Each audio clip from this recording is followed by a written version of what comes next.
हमारे नेता ने घोषणा किया और सरकार ने आधा अधूरा पूरा करने का कोशिश किया। हमारे नेता का है कि सामाजिक पेंशन में भी है 1500 रुपये में, इन्होंने 1100 रुपया दिया।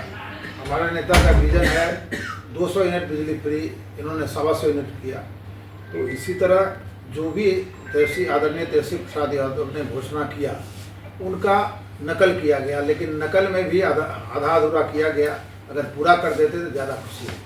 विपक्षी दल जो है जंगल राज की बात करते हैं, पहले के जंगल राज, जबकि अभी जो वर्तमान में सरकार है बिहार में सुशासन की बात करते हैं नीतीश कुमार, लेकिन सरेआम पटना जैसे पॉश इलाके में हॉस्पिटल में घुसकर या घर में घुसकर व्यवसायी की हत्या कर दी जाती है।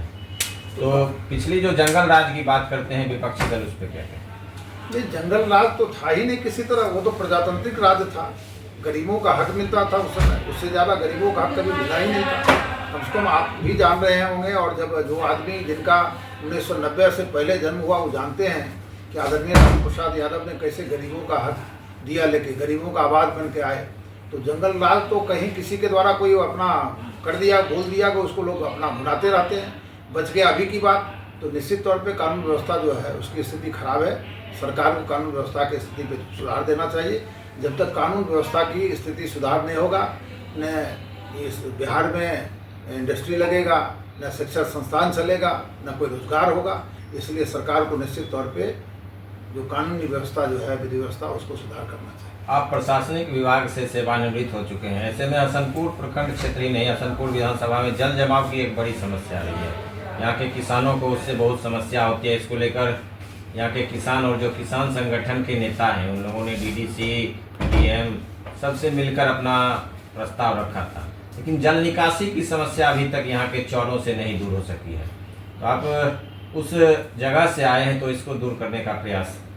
जी बिल्कुल, दूर करने का प्रयास करेंगे। ये जो समस्या है ये राज्य स्तरीय और केंद्र स्तरीय समस्या मुख्य शुद्ध रूप से है, क्योंकि जिला प्रशासन के लोग अनुशंसा तो कर सकते हैं, लेकिन 100% इसका सुधार नहीं कर सकते।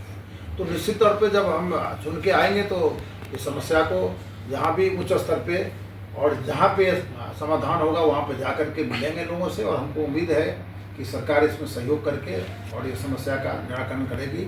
क्योंकि जब भी आप जा रहे हैं पूर्वी, खास के पूर्वी क्षेत्र या जो सिंघिया के 5 पंचायत में चले जाइए, तो ये सब पंचायत में आज भी जाने में बहुत दिक्कत होती है। लगता ही नहीं है कि अगर एक वर्षा हो जाए तो आप किसी मोटरसाइकिल से भी जा सकते हैं। तो इसका जल निकासी हो जाए शुद्ध रूप से, इसके लिए बृहद योजना बनाने की आवश्यकता है, जो सिंचाई विभाग भारत सरकार या बिहार सरकार मिल के समन्वय स्थापित करके करेगी।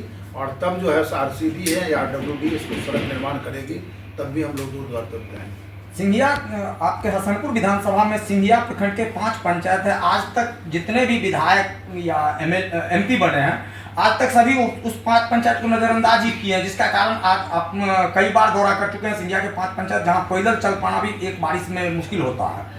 क्या लगता है आपके विधायक बनने के बाद उस समस्या का समाधान हो पाएगा?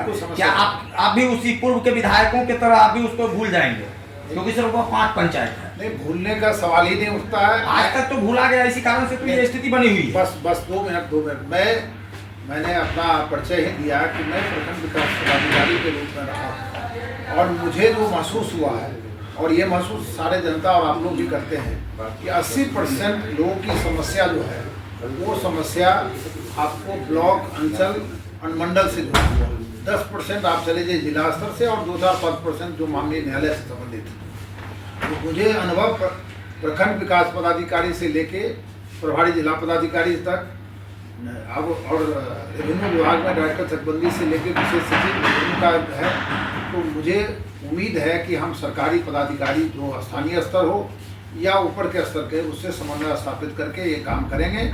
और रोड का निर्माण अगर हो जाए, नाला निकासी का निर्माण हो जाए, तो आप सिंघिया के 5 ब्लॉक में भी चले जाएंगे, बिथान के 13 पंचायत में भी चले जाएंगे, और हसनपुर के भी अन्य जो पंचायत जहाँ भी पानी का ये समस्या है वो भी दूर हो जाएगा।